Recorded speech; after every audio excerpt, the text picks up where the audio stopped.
Hello, welcome to White Birch Tarot and Astrology. This is a reading for Leo, Sun, Moon, Rising. You might check your Venus or Mars if you know where they are. This is actually on the clock. It's Thursday, May 1st. Happy May Day. Happy Beltane. But to me, it's Wednesday night because it's not that late. So anyway, I am doing a reading I wanted to do a romance reading, but they're not coming out that way. Because Venus just moved into Aries not that long ago. What was it, yesterday or the day before? And so I thought I would post about that. And then she's going to conjunct Neptune. I should have looked to see if she does that today or tomorrow. I forgot to check, so maybe I'll put it in the comments. I really don't know where she's at because I printed out the chart for yesterday. Because I'm doing 4 signs a night. I'm going to try to, if I got the energy tonight. So again, this is for Leo. I thought it was going to be love. It's not. I'll have to do a separate one. Maybe I can finagle the cards to do that, but they just didn't come out that way. So, and I apologize in advance. And I just want to say, I feel your pain, Leo. I have a Leo rising. And things have been difficult for Leo for a while. And now we have Pluto in the opposite sign, Aquarius, from us. So if you have any planets at the beginning numbers of Leo, your planet, whatever it is, or your rising sign, is opposite Pluto, because Pluto's at 3 degrees of Aquarius. And right now Mars is in Leo at 5 degrees, or this was yesterday. He might have moved to 6. Again, I didn't print out the chart for today. I'm looking at yesterday's. And also Leo is trined Chiron at 24 degrees Aries. If you have anything around 24 degrees, 3 degrees in either direction from 24, then you're in, quote, good aspect to the wounded healer, which may mean that you're working on some wounds, which doesn't always feel good, even though it's positive in the long run. And you're also trying Neptune at 1 degree of Aries. And that can be rather, what's the word? I was going to say discomforting, not that discomforting. What's that word that means, like, you know, things are kind of confusing and dreamy. Hard to get a grasp on things a little bit with Neptune trining us at the beginning of Aries. And Venus is also at the beginning of Aries. That's why I'm doing this. As I said, Venus conjunct Neptune, pretty much at the beginning of Aries, the beginning of the zodiac. And then if you have anything, again, at the beginning of Leo, it's squaring Black Moon Lilith at 3 degrees Scorpio. And again, she is the discarded, shamed feminine parts of us. And in Scorpio, that's very intense, very emotional. So that might not feel good. And we're also squaring, if you have anything, again, toward the end degrees, you're not only trining Chiron at 24 degrees, but squaring, excuse me, Uranus at 26 degrees of Taurus, which means that things can suddenly change. You're bumping up against change that you don't want. You're bumping up against things changing suddenly, or things feeling out of your control. Uranus is, you know, unpredictable. And I can't get my crystal to look right. I don't know. I never noticed there was does it go that way? Oh, I had it the wrong way. It was backwards. I knew something was wrong. So anyway, there's a lot of strange energy for Leos right now. And again, if you don't know your exact chart, if you email me, I can figure out how to tell you how to do that. And I'm still thinking about doing online how to do your chart classes. I just need to get up the impetus to do it. Okay, so starting, I am not surprised. This is the Mythic Tarot by Liz Green and Juliet Sharman Burke. Okay, we have the Magician. This is manifesting. Now, I'm going to show you all 3 of these together because these 3 all go together, which is the 7 of Pentacles, reassessing, and the 2 of Swords. not knowing which way to go and kind of not wanting to choose. He's like, I'm not even listening. I don't want to. I don't want to think about it. I don't want to make a choice. I don't like either of these choices. So when I look at these three together, what this is telling me is that you have lost your way. Because this is about, like, literally, you know, calling down the energy from above to manifest whatever it is in your life.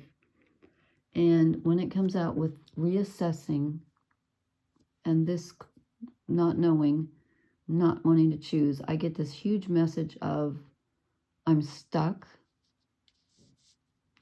and I don't know which way to go. And not only that, I don't like any of my options. Yeah.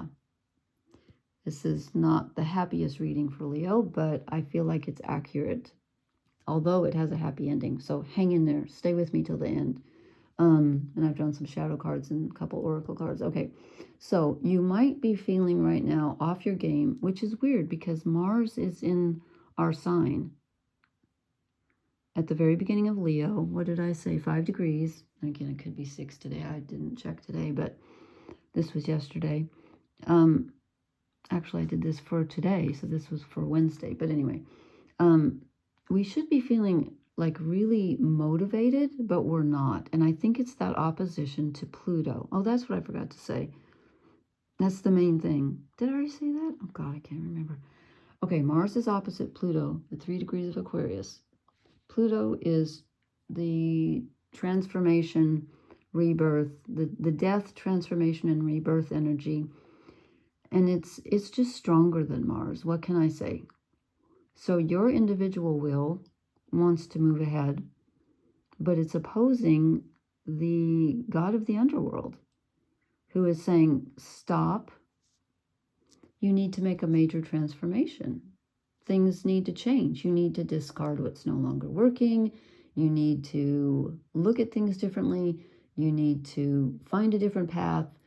You need to follow what's true for you and get rid of anything that's not, 100% in your favor. And it's all about, Pluto and Aquarius is all about seeing things from a brand new perspective. And, I'm finding this,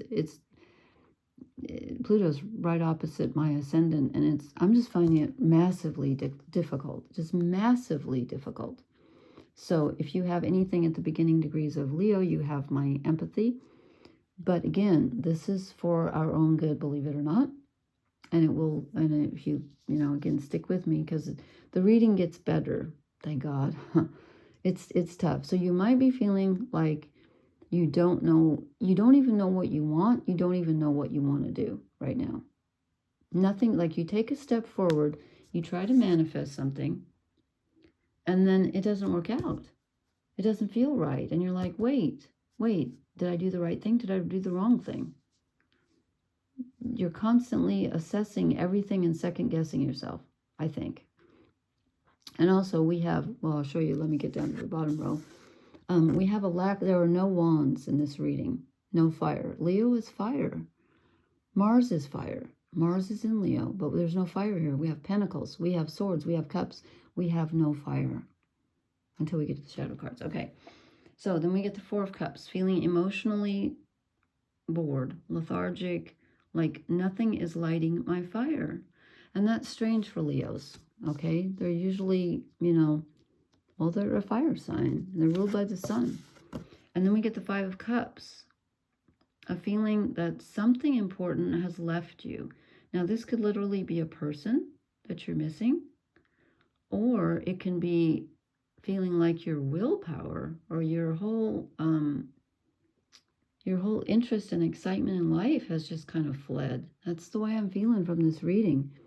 From the boredom card, it's kind of like, wait, where did everything go? Everything is spilled. Well, it's spilled because Pluto's opposite Leo.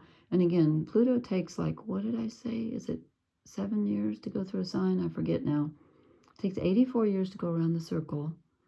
So 12 into 84, oh God, math. Well, that's almost 8 years, not quite. I think that's right. But So, you know, depending on what you have, where your planets are located, or whether it's your rising sign or midheaven or whatever in Leo, you will feel this. But you know, if you have something at the tail end of Leo, you might not be feeling it so massively right now, but I think it kind of affects the whole sign. So anyway, something has left. There's a feeling of absence, missing something, and it's making you kind of bored. You're like, where did my excitement and motivation go? There's not a lot of, there's no wands here. But look at the last card.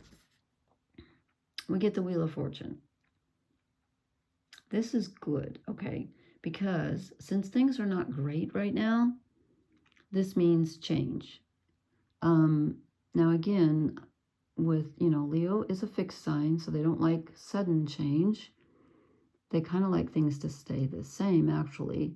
I heard a description once of the fire signs, and they said Aries is like a bonfire because it starts out massively whoosh, and then it kind of doesn't like to finish things. And then Leo is the sun, which is, you know, Leo's ruled by the sun, which is a steady light, which is why Leo is loyalty. And then Sagittarius is like a flickering candle flame, you know, it comes and goes. So anyway, things are going to change. Now, this is the Pluto energy opposite us. Whether you want it or not, things are going to change. But I'm guessing since we feel so blah right now, I think this is a change for the better. Since this is kind of a not happy reading, I think when I see the Wheel of Fortune, I'm happy to see this because it means things are going to change in our favor. Okay, now let me show you the shadow cards. I said, what is, what did I ask? What are we not, did I ask what we're not seeing or what? Yeah, I said, what are we not seeing or what are we lacking? And I get the Page of Wands, which means this is exactly what I'm talking about. We're lacking that initial sense of excitement that Leo normally holds. We don't feel the fire right now. We don't feel like we know what to start. We don't feel like starting anything because everything we've tried recently hasn't been great. And Leo's had some kind of grim readings for the last couple of years, and I'm not sure, maybe not years, but months anyway. I'm not quite sure why. I'm not quite sure why. Maybe it was knowing Pluto was coming. I don't know. So there's a bit of a feeling of desolation here, like I just don't know what I want to do. I can't get the fire. I can't get the feeling of my fire back. I'm bored. More than boredom. And then there's a loss of faith with the Hierophant as the shadow card. So my structure has fallen apart. I don't know even what to believe in anymore. I know this isn't very happy, but again, there's some good news coming. And then we get the Five of Swords, which is fighting with something, but it's not, in this shadow deck, it's not fighting with other people. It's fighting with your own fear. Your own shadow side is coming up at this time. And you know, Pluto can do that when it's opposite us because it does bring up the underworld. The personal, Pluto rules the personal subconscious, which is Scorpio. So there's that. Okay, but again, the good news is the Wheel of Fortune. And then this is what I drew for the oracle cards, and these are very good. We get Yang, which means the creative energy is about to return. This is the #1 card. The Magician is also the #1 card in the major arcana. So we get 2 #1s.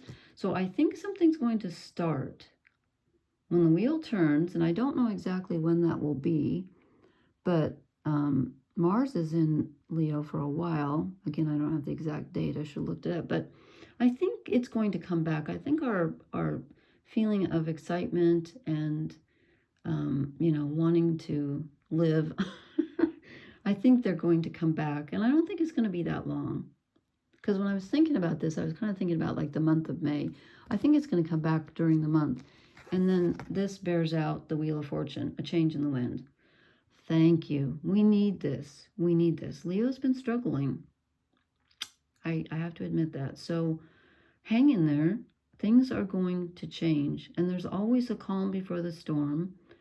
And now that sounds like, you know, like you want the calm. But in this case, the storm is good because it's going to you know, it's going to change things. And when I say storm, I don't mean, you know, a massive bad thing. I think this is a change for the better. When it comes out with Yang, this is a change for the better. We need this. Our motivation comes back. So hang in there if you're not feeling it right now, because it will come back, okay? And please leave me a message and let me know how this energy is treating you. Let me know if this resonates. Please hit the like, share, and subscribe buttons. And I will talk to you later.